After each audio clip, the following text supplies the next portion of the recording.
Hmm. Yeah. Yes. So weird, dude. It could StreamYard have just been maybe maybe because the battery was dying and the power, but I don't know. maybe, or StreamYard hates me, which is super possible. All right.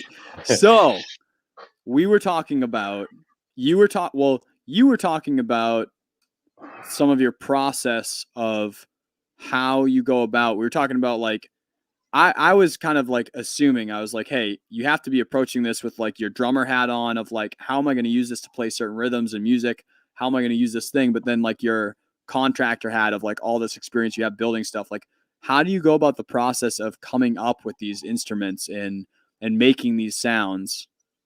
Some are easy and some are, take, a year in progress. You just get to a certain point. Most of the time it's I have this idea and I'll won't do anything with it until it comes to the front of my brain and keeps knocking on the door and say, "Hey, it's my time," and then I'll go do a prototype, and if it's worthy, I'll keep going with it. If not, I just put it aside, and then when it comes back again, I'll work on it again.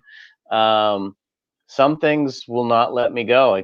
They will haunt me until I get them done, and it's the idea of me making a gong. I never in my lifetime would think about making a gong, and the idea hit me, and I'm like, I want to make one that's a hexagon shape because that's our shape, and I'm like, I'm gonna call it a hexagon, and I'm like, that's perfect, and I got goosebumps, and I'm like, that's cool. So then I started making some out of some of the thinner metal I was working with, and then we graduated up to different thicker metals and hone the process and some pretty cool things. We got this one here. You can see it. Hell yeah. And it's got the cool colors and which is a process in itself to try to pull the colors out of the metal. Um, and that's a lot of things is how to get from A to B. Like the first couple times I make them, they seem daunting to get the product done. And then you got to figure out manufacturing wise, well, how can I streamline this? Well, let me make more. Let me Right. make 3 or 4 of them so that I'm not constantly thinking about what I'm doing and streamline it. And even now, I'm still tweaking things here and there to make them better. Every product that I make, because we don't make 100 of anything at any time. Everything's like rods will right now I do like 6 pairs at a time, and we have 7 different models, and most of the time we're out of them and I have to make them, but I won't make a big batch of anything. You said a lot of made to order, right? Yeah, and it's a lot of the dowels are the same, for just different amounts and in the for the sticks, but some of the other products we use a lot of the same brass in our clutches, and a lot of the pieces are the same that could be used in different pieces. So why make 100 of one thing that may not sell, but those parts could go to 10 of 10 different things. You know what I mean?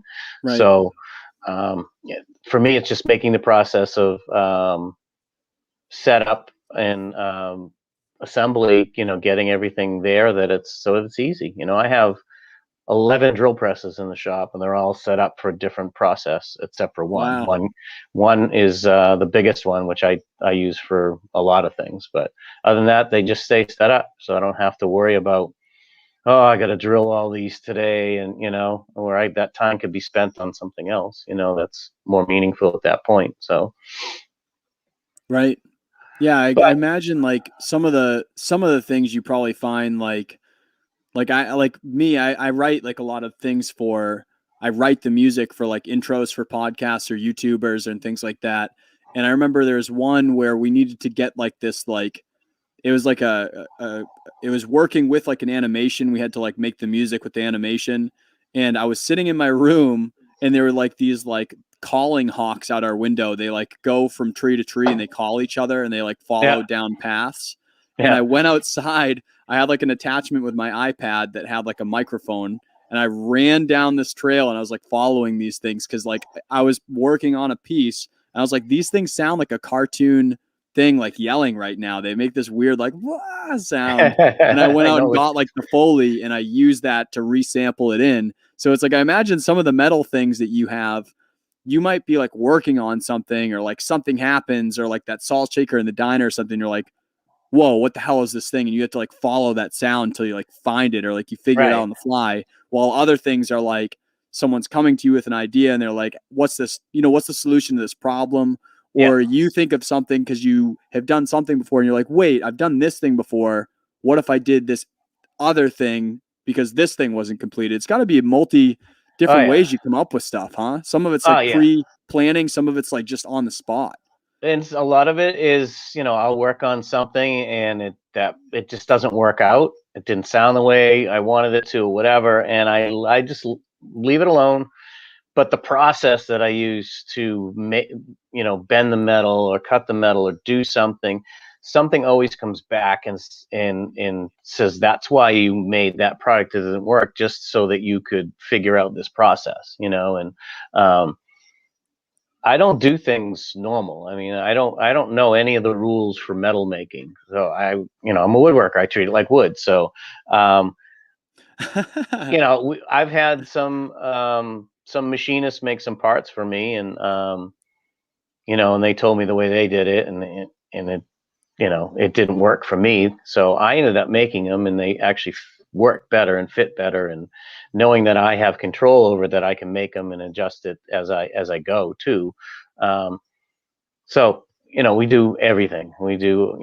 I think shipping is probably the worst part of owning a small business, I especially can't now. even imagine. I cannot even imagine Especially, what you have to especially do to now ship. nowadays with USPS is a mess. We've tried to avoid them at all costs. We've been using UPS a lot. I just had last month. I just had them. They crushed one of my that 36-inch gong is a replacement for one that's going out to Seattle. Oh no. Uh, now, They actually so crushed the gong. they bent it on two ends. Now this was in a 36-inch by 40-inch box, padded. Um, it had the red special handling stickers on it. Fragile. Yes, Don't the crush whole this, nine please. yards. We paid extra money for that. Special shipping instructions, and they ruined a $400 gong. Oh, Yeah, what and it happens caught. in that instance? Did they cover We're that for you? we're What still happens? we're still dealing with that. Oh, So yeah, so he's got a bent gong that he really can't use. right. Um, so I'm shipping that one out to him probably Monday. But yeah, but boxing and we do a lot of rebox. We save all of our boxes. We have our families save boxes and all of the Amazon padded envelopes. We reuse those for inside padding, and we reuse all that stuff to save money. Because Smart. shipping's wicked expensive. Oh my You God. know, so, and we've done a lot of international shipping. We have retailers in South Korea, Malaysia, Switzerland, Denmark. Wow. Is one more. I can't remember the other one offhand. And then we're working on one in Japan right now. So Wow. pretty cool that we sell a ton of stuff. Like each market has their niche. Like the South Koreans love our marshmallow beaters, and that's Hmm. in our felt beaters. That's pretty much all that they order. But Why? I don't know. Our marshmallow beaters aren't like other bomber beaters. Ours is it's wool felt all the way to the core. Why do So you it think does. that certain places only order certain things? Is it the style I of just music that they're playing with it? What's going I on? think That's so, so and I crazy. don't think that they get like our felt beaters are. So a typical felt beater is like a hamburger style. It's around this way, and you always see that they wear on the top edge, just like a regular felt. Yeah. We turned ours sideways so that it's always hitting the bass drum, but it's always to the rounded part, so that you're never going to get that spot where it's hitting. It's always hitting the same way because it's round going forward. Right. Uh, and people look at it and go, that makes so much more sense than the way that other companies do it. I'm like, That just wear it down. You have to keep buying them. right. But it hits better for me, I think, because I used to grind the front of my other beaters, my felt beaters down so that they would hit. I'd have more of a flat spot hitting. So this just makes more sense this way. And the rest of our beaters that are that same shape will actually rotate to hit flat. So whatever your setup is, you're always going to hit. You're always going to have that same impact. Interesting. Yeah, we have a beater called it's an elite. We call it the elite beater. It has isolation technology. Basically, it has an aluminum core that's has rubber around it, so it basically isolates any extra vibration that goes down through the beater, into the shaft and into your foot. Because I was having really bad knee problems, and I had this idea, and I made one and tried it at a gig for sound check. I'm like, that's pretty cool. And took it off, put my regular ones on. The knee was killing me. I'm like, oh, I brought those beaters. So I put it on for the last set and did the set. Got up to start breaking down. I'm like, wow, my knee didn't bother me that whole set. And I'm like, shit. yeah, okay, this could be, maybe just me thinking, So then I tried it again, and I'm like, yeah, it definitely works. So I got a couple other guys to try it, and they're like, definitely feel like a 30% reduction in vibration. I'm like, all right, if you say so, that's cool, and then it makes me feel better, That's big for drummers out there that have similar issues that want to keep drumming, because music's something that you can play. It's like golf. It's like music you can play until any age. So like that's probably got to be good for people that might have like issues with their legs. They're like, I want to drum until I'm 100 years old. Yeah. Maybe they can switch to those and like save on some of their joints that are getting smashed out there from drumming for X amount of years. Yeah, I mean, it's knowing your body. I mean, I've been in 3 car accidents. I have 3 bulging discs. I have all kinds of back issues. I've had wrist issues, neck issues. I mean, anything you Your can think body's of. seen it, man. I mean, I've gigged with a torn elbow muscle that took over 6 months to heal, but we were gigging full time at the time, so I couldn't stop. Oh no! And that was from loading out. That was from throwing a monitor into the back of the truck after a gig, and my elbow popped, and yeah, that was bad. And getting migraines at a gig or playing. I played with pneumonia. I played with bronchitis. 2 broken ribs was probably the hardest. Yep. I broke 2 ribs on a job. Slipped on some icy stairs and broke 2 ribs. Played that weekend, went to the doctor on Monday, said, yeah, you got 2 broken ribs.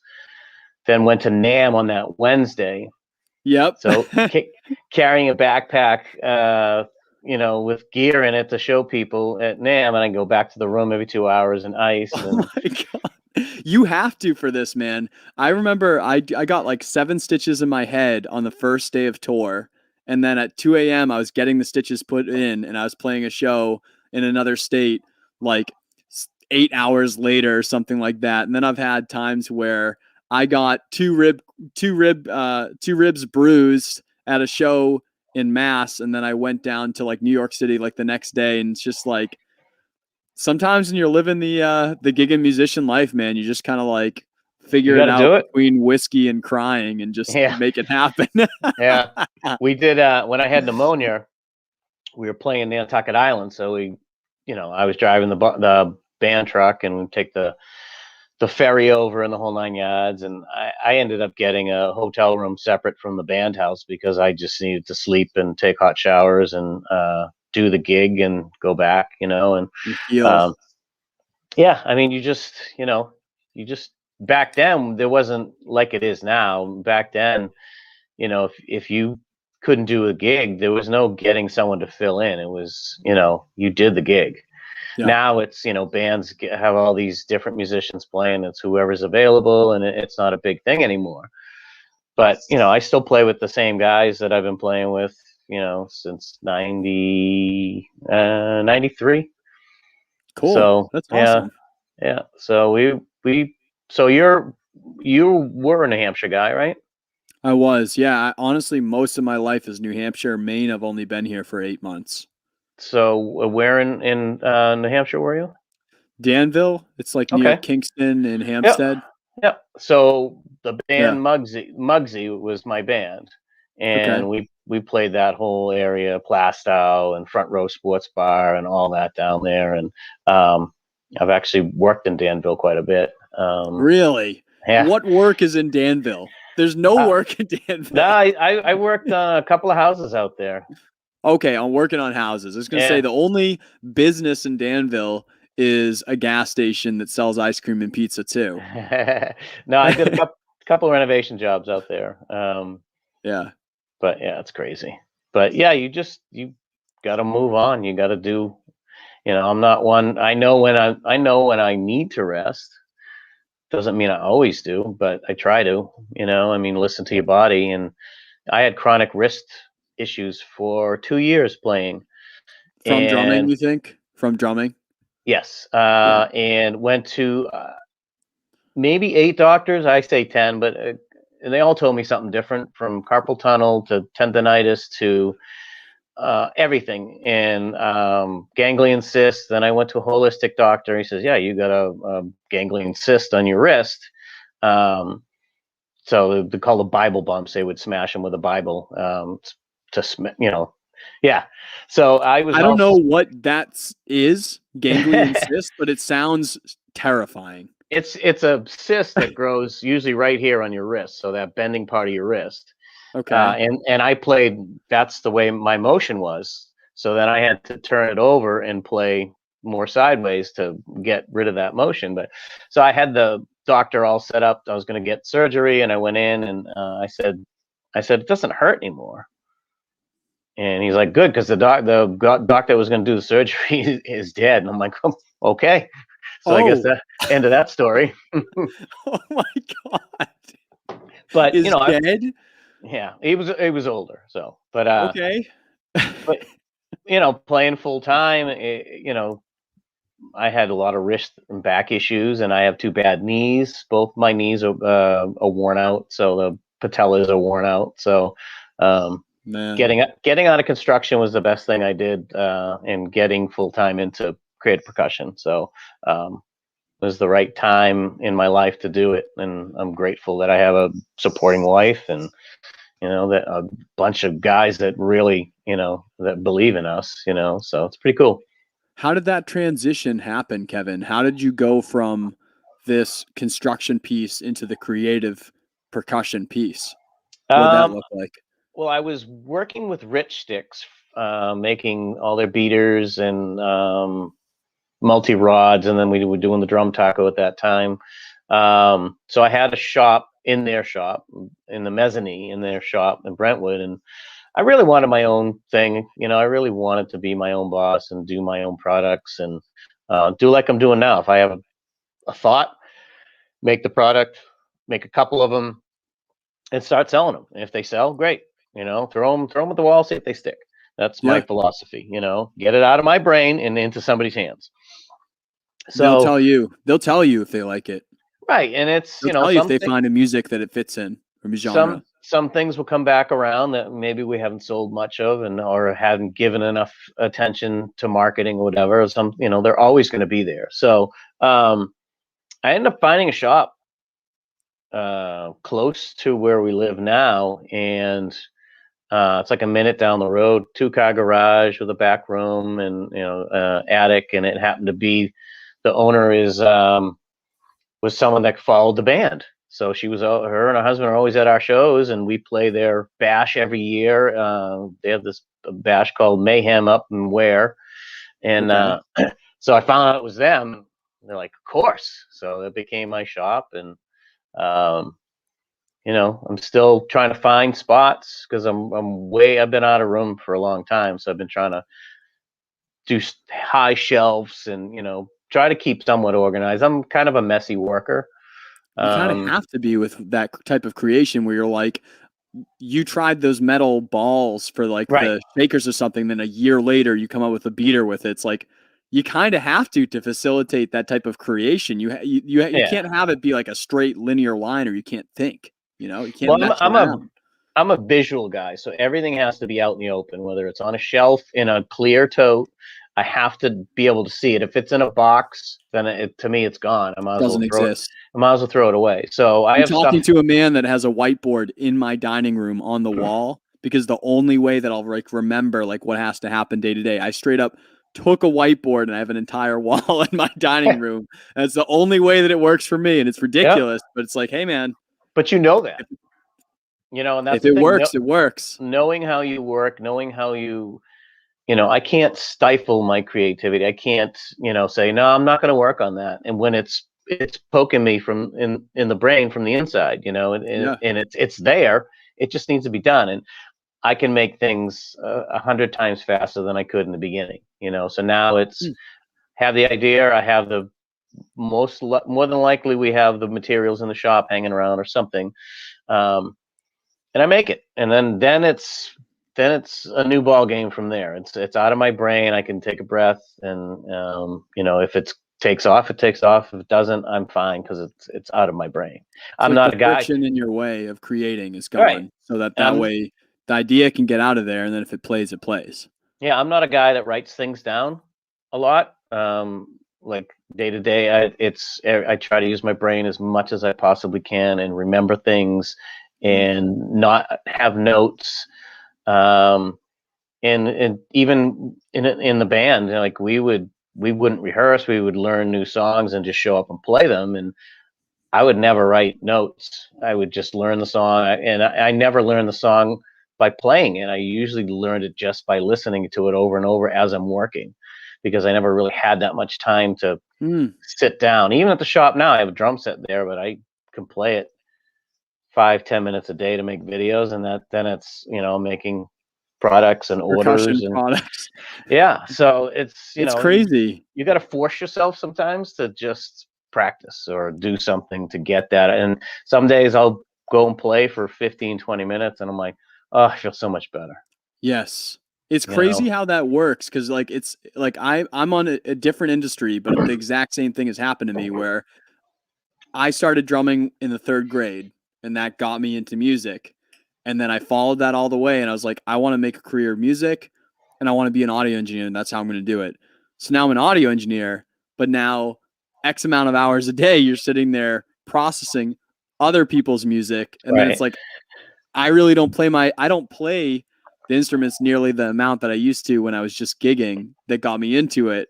Right. And it's funny to like be like, you're like you straight up create percussion instruments, but you don't get to play the drums as much as you used to before you created percussion. It's so funny, man. It's so funny. Yeah, It's a weird industry.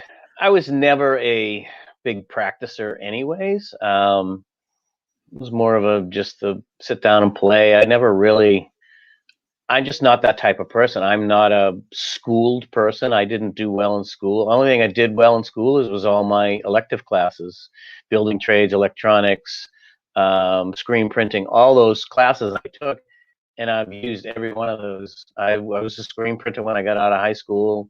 I did tile for a couple of years, and then because he liked my woodworking, so I would do a lot of the transitions, the oak transitions, and all that. So I always used all of that stuff. Electronics. Always taking apart stuff and resoldering or fixing, or it's always got to get done. So I know how to do electric. I know how to do plumbing. So being a homeowner too, I had my first home when I was like 21. It was a mobile home. Had to redo the whole thing, made all the kitchen cabinets from scratch, all the woodworking, and so full-time job doing that and being in a band at that time was difficult. I align with so many things that you're saying, man. I'm renovating 6,000 square feet of an old farm up here into a recording studio and like an Airbnb in our living space. But I'm also running this podcast, running my audio business, and then working another job. And I'm dying here. Yeah, I'm crazy. I'm slowly, my life force is being sucked apart into like a shriveling thing. So like I know that life that you're talking about. That's crazy. Yeah. and trying to make sure that you're present in whatever, like this now, you're present in this and you're not thinking about your barn, or you know what I mean? That's a tough rope to walk. Yeah.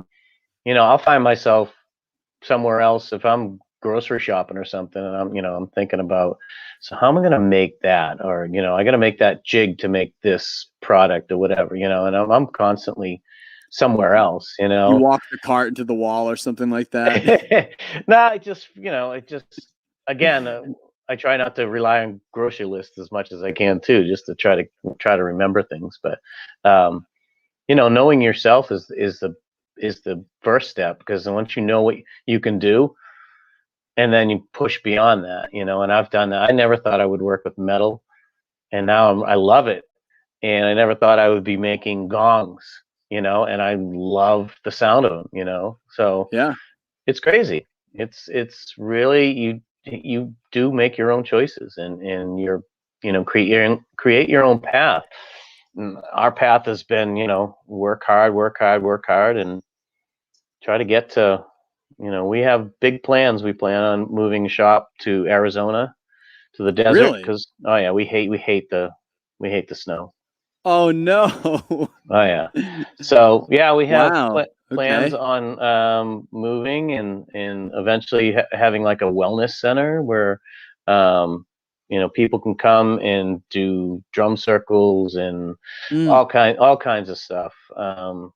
Giant plans, and we just, getting there is a battle, and but it's a good plan for us, because it integrates a lot of like drumming injuries and music injuries, and people will be able to come for retreats and all kinds of cool stuff like that. So wow. holistically, yeah, we're very, of the mind that, your body can heal itself. You just have to, find the right things and the right mindset as well. So Honestly, like with that type of beater that you were saying that like reduces stress on knees and stuff, it's like that's pretty great that you're also thinking about creating a community of like self-healing through mind as well as physical. Like it's two different ways of kind of like melding a yeah, community well, into these things that could be healing.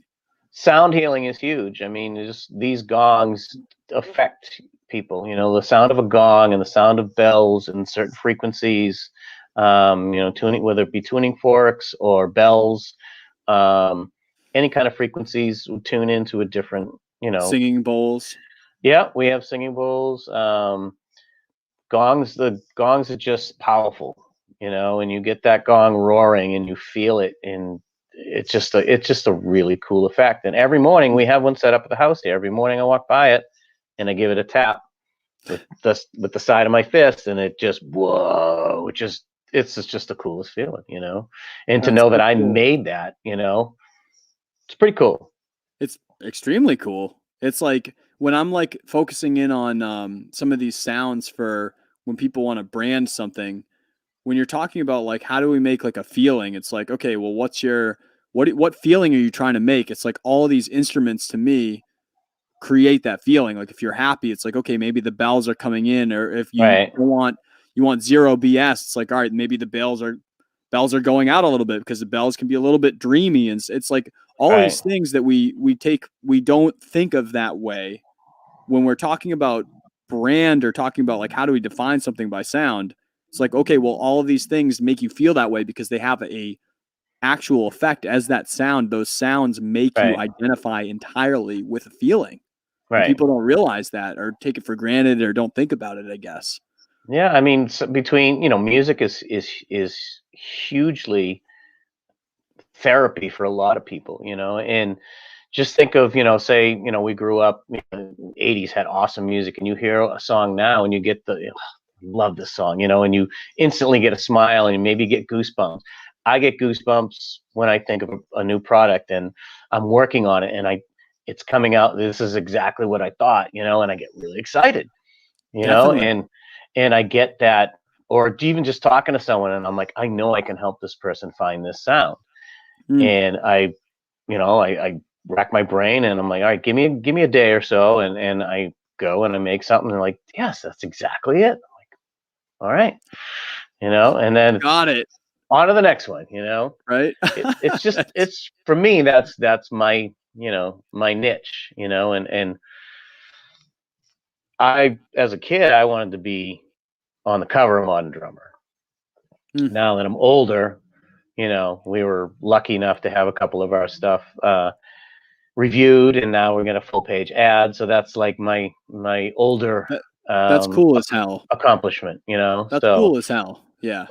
when we had the first one, I sent a 9-inch hex stacks down to Mike Dawson, who is the um, one of the main guys that does reviews and from Modern, an amazing player. He likes the weird stuff, so I send him all kinds of videos of our stuff. And so I sent him a stack, and it was the next day he was going to do a clinic, and he brought them and he added it in his clinic. And he goes, "I got a lot of people asking about those." I'm like, and this is when I first started making them. I'm like, cool.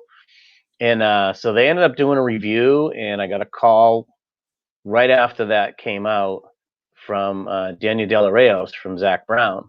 He's a Okay. percussionist from Zach Brown. He said, "Hey, I really like, you know, the looks of those stacks." And, you know, and we just started talking, and I ended up sending him my personal set of 16-inch, which is my favorite sound because they're holy. They just very washy, but really trashy. It sounded amazing. And Mm.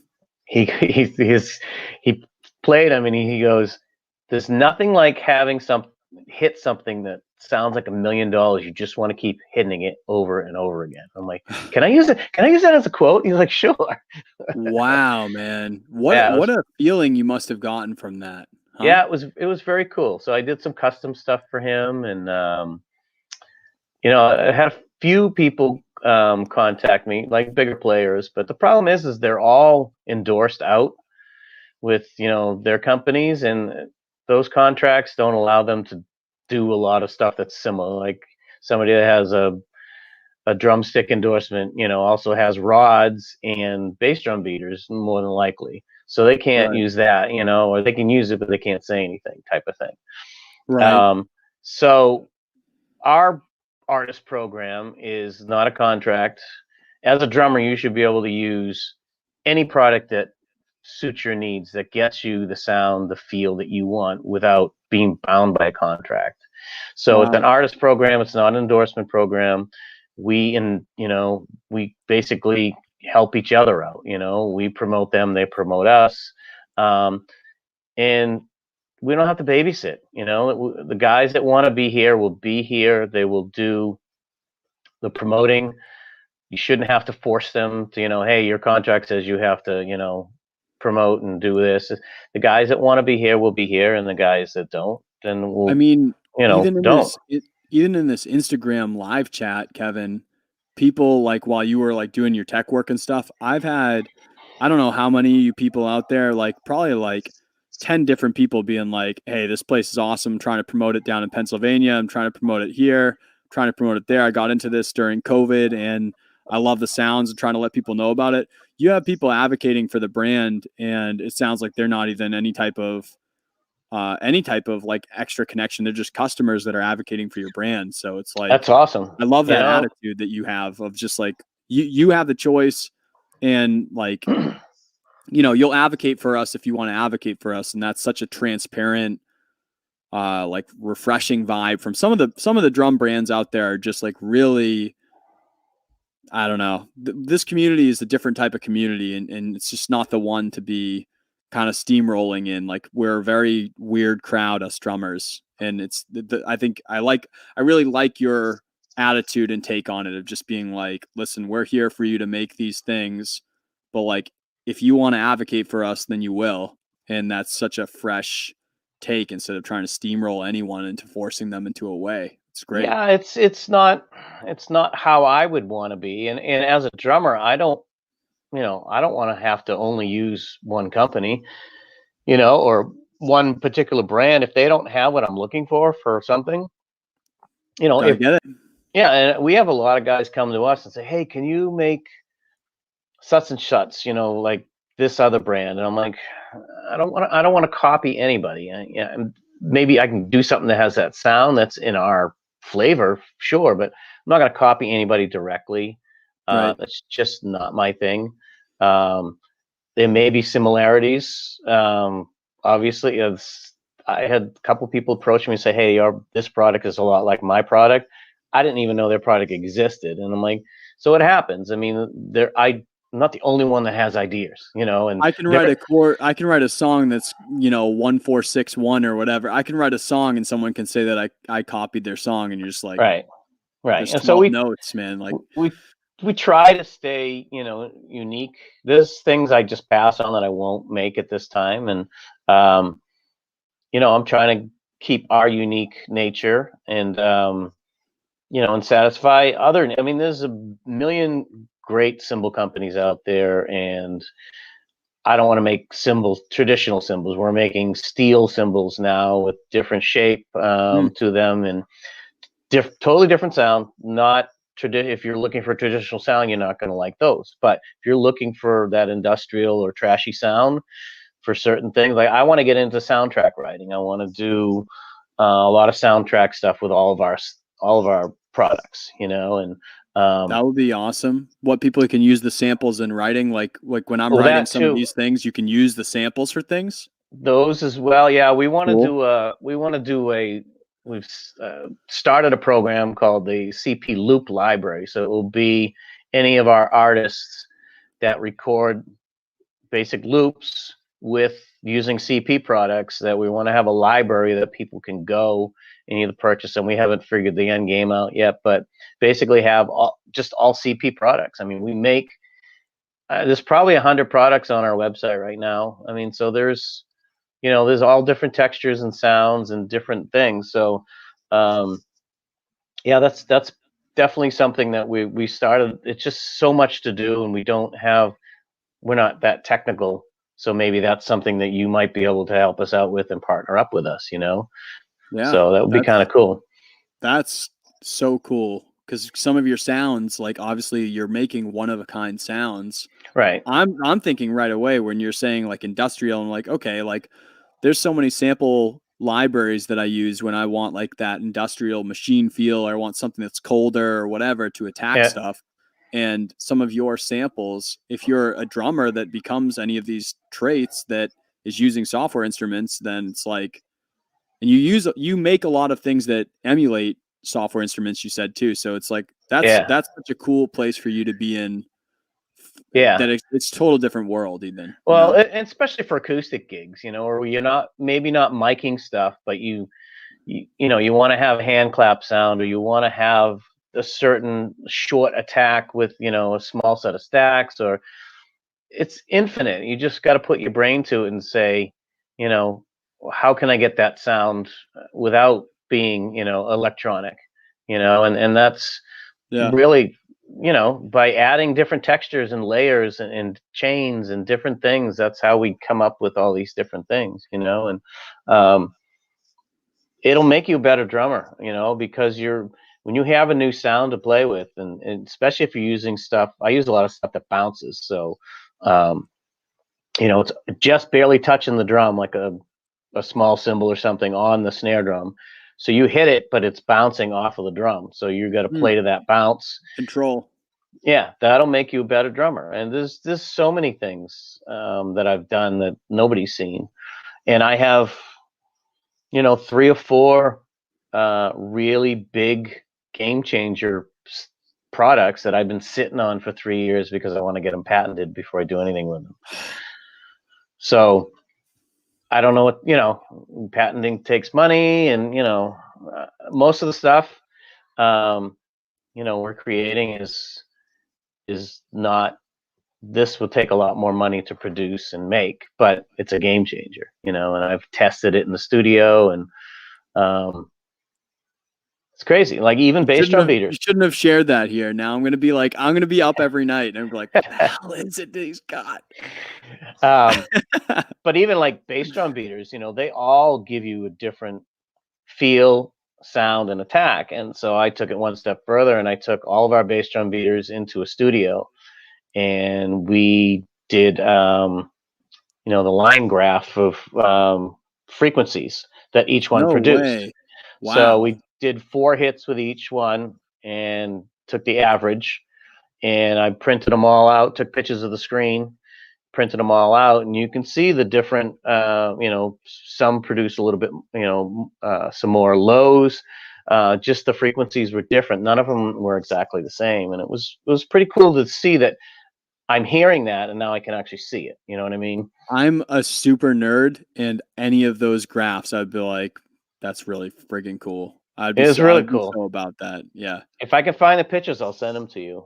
If not, I have the actual pictures like plastered to my wall at the shop. So, Like when you um, buy microphones, they come generally, like the higher end microphones, they'll come with a frequency response graph of that microphone of what things it favors.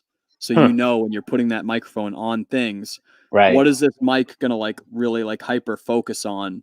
So I know like what it's up to, what it's thinking basically when I'm putting it on right, each instrument. So like that stuff about like when you're hitting your different beaters to see like what frequency response is this creating, that makes my producer hat. Like I totally see that as a producer choice of like you have these different types of beaters and you know what type of song and genre and everything that you're going for right, and you're choosing strategically like okay we're going that's probably why you have you know certain countries that pick right. one beater head that they use because they're playing a certain style live with drums right now that Yeah, is I think dictating the that frequency response. So I cool. think the South Korea, because they do all of the felts and the marshmallows, the soft. I think they're playing a lot of wide open drums, maybe with no ported front head. That's the vibe I get, and they want that big sound. And we sell a ton of the in Nashville. The drum supply in Nashville sells a ton.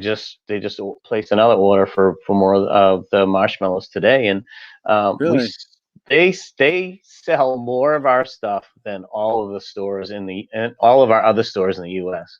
unbelievable. Yeah, Andy knows how to sell our stuff. So Nashville is big on the drum taco, which is dampening for your snare drum that you can flip on and off. They're big on the marshmallow beaters, and now they're big on the stacks, selling a lot of the Wow. hex stacks and a lot of that stuff over there. So I can't wait to go out and see everybody in August, and we're gonna have a big dinner with all the artists that come out, and Hell it's gonna be yeah. cool.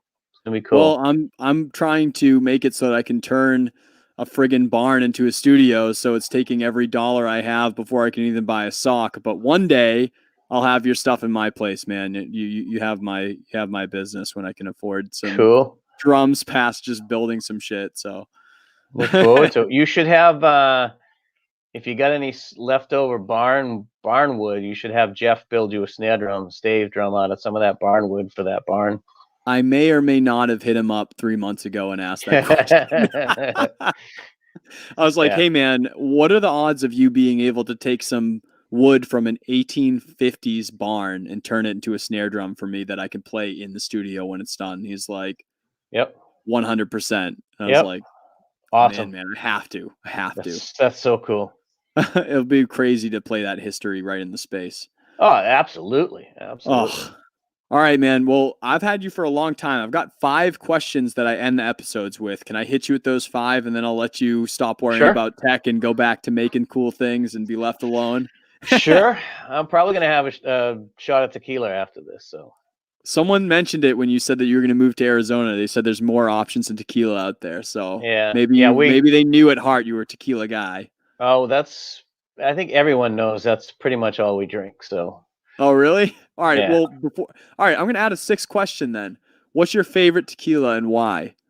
Um, I would have to say there's a lot of them that we really love, but my personal favorite's probably Casa Noble Anejo, and it's Carlos Santana's brand. It's organic. The Anejo is just got it's sweet but not too sweet. Like some of them are like the extra Anejo is a little overly syrupy. Um, we've had some really expensive stuff that doesn't compare to some of the $30 bottle stuff we drink, so it's just matter of Okay. preference. But the organic stuff is, the more organic, the better. But the taste is awesome, and they're all refined. They're all made a little bit differently. There's 3 different ways to make it. So, pretty cool. We're very vested in the tequila community. Okay. 2 years ago, I tracked Santana's conga player, Michael Carabello in Oh, Mass. really? Yeah, and he's a monster player. So that Yeah. was cool. I will Awesome. try that. I will try that tequila. I'll let you know what I think. Cool. All right. So first question of the normal 5 that I do is what makes it so that you wake up every day and do this versus any other thing that you could do in the world? Why do you do this Uh, every day?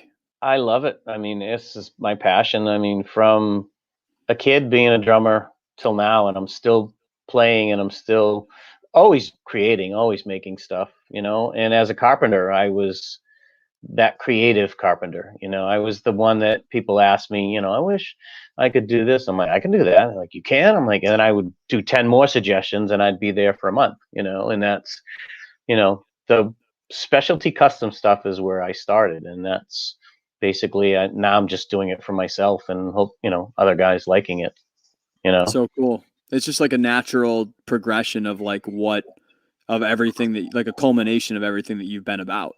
You know what I mean? Yeah, yeah, it sums me up. I mean, you know, I'm a if you look up the definition of a cancer, which is I was born July 1st, I am the epitome of a cancer: sensitive, creative, you know, the whole 9 yards. And that's took me forever to figure that out, you know, that I was ruled by the moon, and you know that's why I'm moody, and you know, just stupid stuff. But you know, stuff you wish you knew when you were younger, so maybe you would be further along in life when you were older.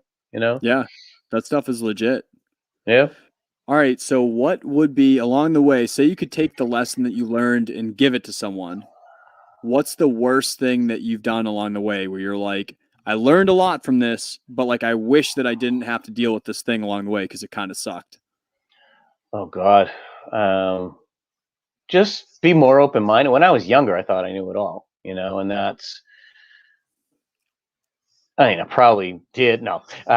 You know, you think you know, you think you know it all, and you know, and my biggest thing is don't listen to other people telling you what you can and cannot do. You know, I they're basically putting you in a box and saying, you know, just because like the machinist thing that we went over, you know, the machinist that didn't want to make one of my parts because he said it was difficult, and Right. I make it on a, you know, I'm making it on a drill press, and it's not that difficult, and it just works for me, so I'm fine with that. But you know, don't listen. Just work hard and you know, do what makes you happy. If this makes me happy, so it's worth getting out of bed every day, you know. Mm, I love that. Flip side of it, even though that was like an extremely positive thing to say anyway, flip side would be what's the best thing you've done along the way? What's like, you're like, damn, this is the best idea I've ever had.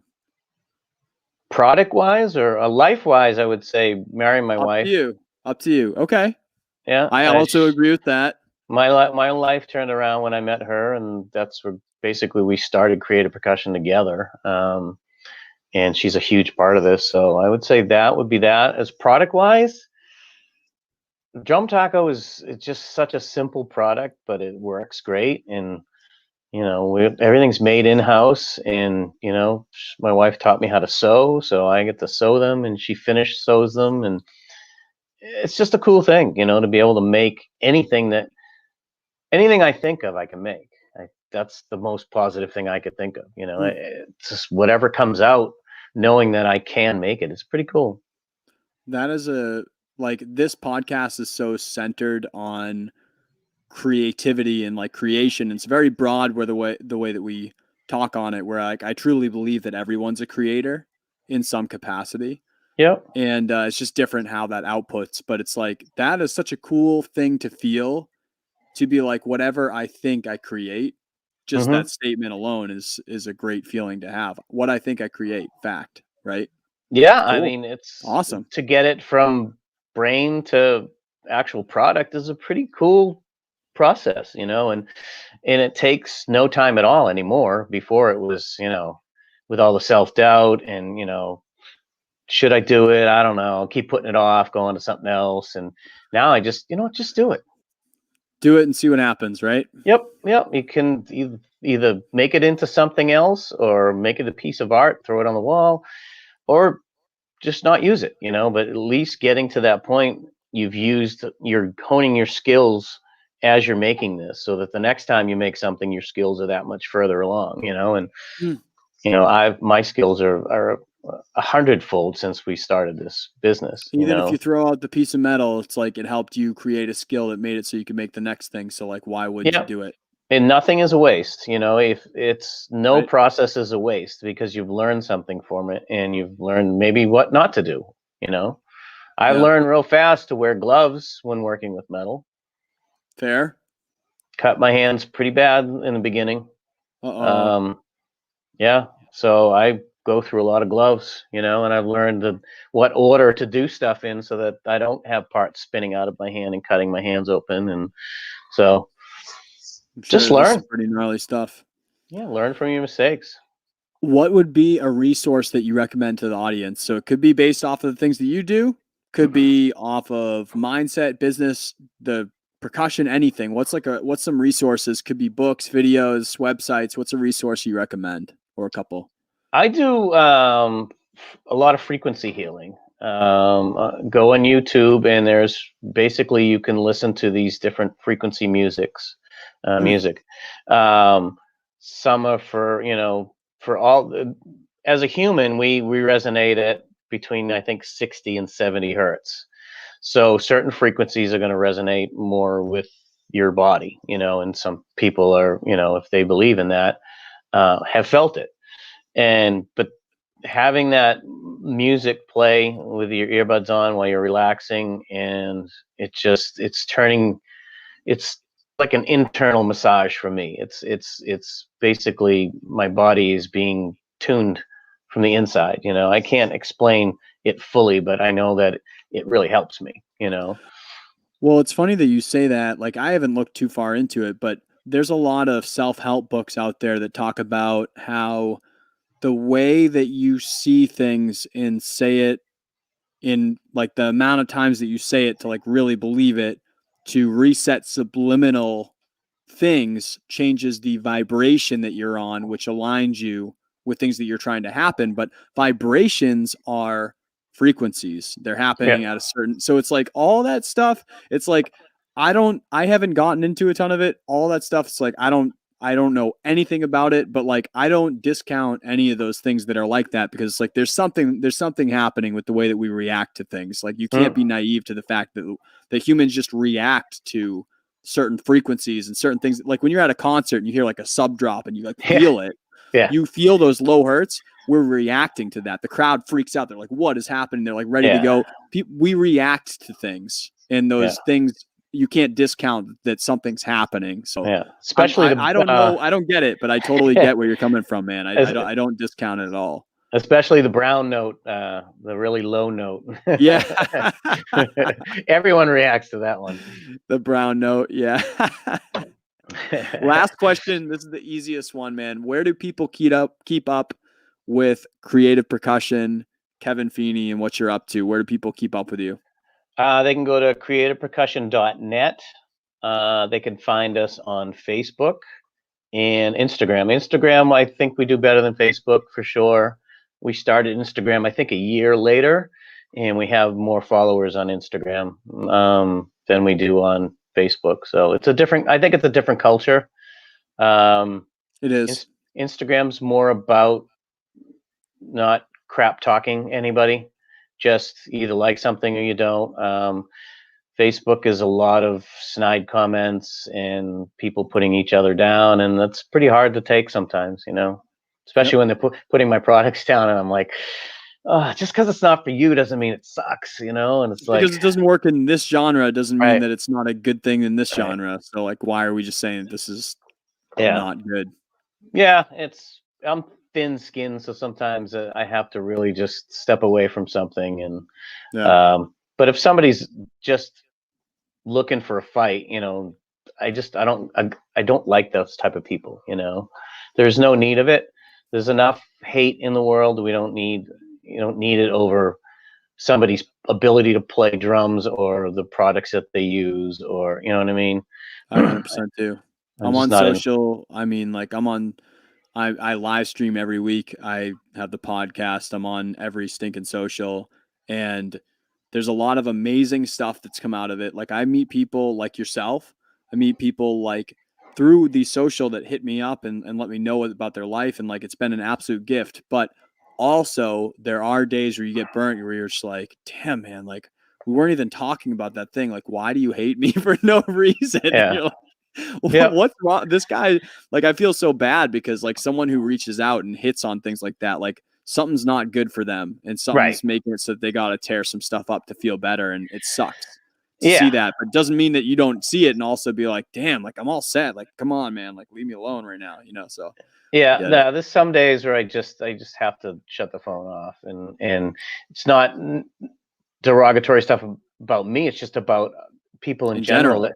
And you can't, even as fast as you scroll, you can't unsee it. It's there, Yeah. and it affects you. And negativity really affects a lot of people more than because there's so much of it out there that you're like, I can't believe that person said that about that person, or made fun of that little kid or something stupid, and you're Yeah. like, Yeah. Well, but real quick, I'm gonna end this out here, but on a positive note, from what we were just saying, I've got, let's see. Sorry, I don't want to butcher this on you. Ben IY Frick Percussion said, had 15 drummers, all from different artists, loved your products, thought they were so innovative. So you've got some positive social right there saying 15 different cool. people Thank think your you. stuff is super innovative, man. So Cool. on a positive note. So Kevin, Creative Percussion, thank you so much for hanging out with me. Thank Thank you. you for letting me christen you on the first podcast journey of your life, Nice. man. I hope you have a bunch of other ones that you get to talk on your stuff on. But Yeah, this is a thanks for being blast. here. It's a blast. I appreciate it. Yeah, man. So for anyone out on Instagram or anyone that's been watching live, if you caught just a piece of this whole thing will be out as a podcast, cleaned up a little bit for all podcast platforms on Tuesday, and you can listen to it as a podcast if you want to. But Kevin, I appreciate it, man. I will here, I'm gonna end some of these live streams right here. Thank you guys so much for watching on Instagram and right here.